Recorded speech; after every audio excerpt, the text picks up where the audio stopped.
Attack on Titan released on April 7th, 2013, and along with it came everyone's favorite bright-eating, crybaby bitch protagonist, Eren Yeager. And listen, not all of us have the time or will to go into our room and dig through a closet of anime body pillows to read the manga, so this video is for Attack on Titan's anime only. Now, Attack on Titan's been out for a long time, and its main hero, Eren Yeager, has always been a pretty normal protagonist. He gets orphaned at a young age, which motivates him to change the world for the better, and make sure that nothing this awful ever happens to anyone ever again. Now, admittedly, Eren's hero status could be questionable sometimes, but most of us would agree that he's initially presented as the hero of Attack on Titan. Now, hopefully you're all caught up with the anime as well as Eren's stories, but just in case you need a little recap, Mom, Bread Training, Santa, Titan that is obviously Eren, Filling Up Holes, Annie, Monkey, Cold Girl, Reiner, Bird Guy Cannibalism, Kenny, Paraplegic, More Monkey, Toast, Not Toast, and an introduction to a very convoluted political drama that revolves around an orphan, another orphan, a wet wipe, a Beyblade, and even more Monkey. Caught up yet? So when Season 4 released, no one really knew what to expect out of Eren.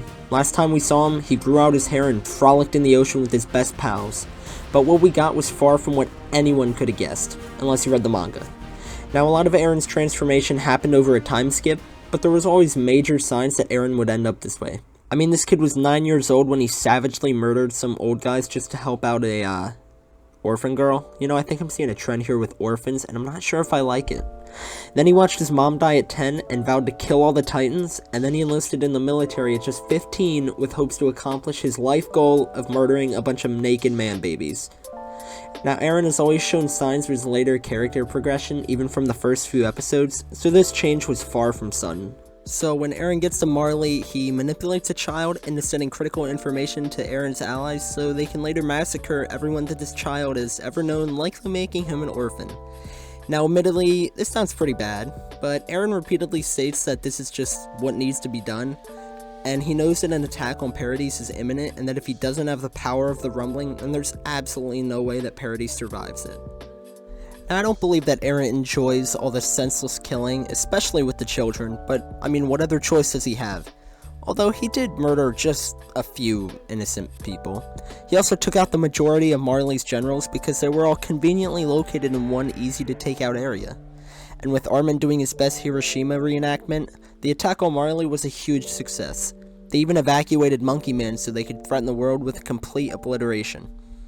And remember, this same exact thing happened to Eren less than 10 years ago. When Reiner and Berthold kicked open the wall, Eren had to watch his crippled mother get eaten by a Titan because Hans was too bitch-made to fight it off. And then he joined the military and is probably single-handedly responsible for the deaths of hundreds of soldiers because he was so useless before. But all of that came as a result of Marley.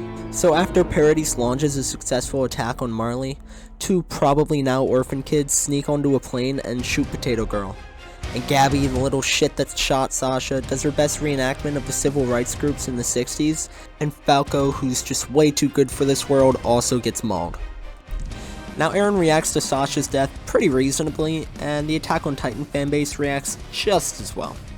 But this shows that Eren isn't just some emotionless robot that's slaughtering thousands of innocent people with no feeling. It proves that Eren is still a human being, and he still cares for the people closest to him. He's sickened by the death of Sasha and understands that more people will die if the war continues on, and he understands that he has to do everything he can to protect those closest to him. So the gang gets back to Paradise for a while, and everything's pretty chill. And then Commander Zachary gets blown up, and in all the commotion, Eren does his best El Chapo impression and just kind of walks out of the prison. This leads us to probably my favorite scene of the season, where Eren is free, and he meets with his two closest friends, the mighty Asian war goddess, and Armin's also there. When we finally get what we were hoping for the entire season, Eren reunites with his best pals. And then he proceeds to roast the shit out of Mikasa, explaining how she's forced to protect Eren because of her Ackerman blood, and that Eren hates her. And then he beats the shit out of Armin, explaining how he's being manipulated by Berthold's memories. And this scene is genius. Now, I can't officially confirm it, but I really think that the only reason Eren did this was so his friends would stay away from him so they could be safe. I mean, even after all this time, Armin was right to say that they were the people that Eren cared most for. And he just wants them out of harm's way. He knows that if they stick with him, they'll likely die, so he's doing his best to prevent their deaths. Now I could just be completely wrong, as once again, I don't have a closet full of anime body pillows, so you won't catch me reading the manga, but that's just my personal theory. I really do think that he cares for both of them, but he's just trying to cut them loose from his own destructive path. The last thing that I guess you could argue is evil is Eren's mass genocide plan, but it really doesn't seem to be that evil. Eren just wants to go along with Zeke's euthanization plan by testing a small-scale rumbling to ensure that it works and protect everyone. And honestly, it seems like the best strategy. And afterwards, they want to sterilize all the Eldians, which is a fancy way of saying they're going to drain their nuts, so no one ever faces oppression again, and Titans go extinct. Now, I'm not entirely sure if this is exactly what Eren wants, but it's what he's going with right now, so I'm all for it. Plus, with the rumbling ability, everyone in Paradise should remain safe, but all of this is not to say that Eren is a hero. I think at best, Eren is an anti-hero right now, but he isn't a villain. There aren't really villains in Attack on Titan, and there's just different people with different beliefs and different ways of attaining those beliefs. Eren has seen thousands die, and he's been responsible for the deaths of 20 times that, but it's all to protect Paradise and the people that he loves, and without Eren, Paradise probably would have been ran through more times than Riley Reid has in her entire career. And of course, Eren's likely to change in Season 4 Part 2, but I can't imagine that he's just completely vilified, and he's really just trying to protect what he loves, and it's not really so bad. This show has so many parallels with real life, and it makes the point that war doesn't really benefit anyone besides the rich, and the villains are whatever the opposing side is. Because in reality, war is just two different sides of people desperate to defend their homes and fight for what they believe in. That's not to say there aren't villains in war, but the overwhelming majority of soldiers are just fighting to protect what they love, and that's not really evil. Like, sometimes a country just needs some damn oil, so maybe a little bit of invading here, some atrocities there, and that's just kind of how it works.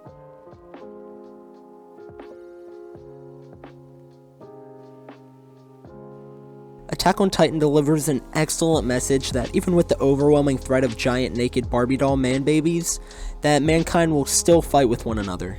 It shows that there truly isn't good or bad in war, and it's just two different sides. And it shows the changes that one must undertake to keep up with such a cruel world. Attack on Titan shows us that even those that appear evil can really just be protecting those that they love, and to go about that by any means necessary means to lose the good that was once inside of them. Again, Eren is far from a true and tried hero now, but he's also far from a villain. Eren is just simply Eren. But seriously, he's a representation of the extremes that we take in our own battles to protect those that we care about. And Attack on Titan truly is an ingenious show, and I'm sad to see it come to an end. I was first introduced to it whenever the game came out around 2016, so I've been keeping up with it since about then. Now, my uploading might be a bit sketchy this week as I've got midterms coming up, but I'm going to try and have a video out this Friday as well. And I have so much planned for 2022, and I can't wait for you guys to see it all. Happy New Year's, assholes, and if you enjoyed, like and subscribe for all the little kids that this show has orphaned them. It would mean a lot to them. Peace.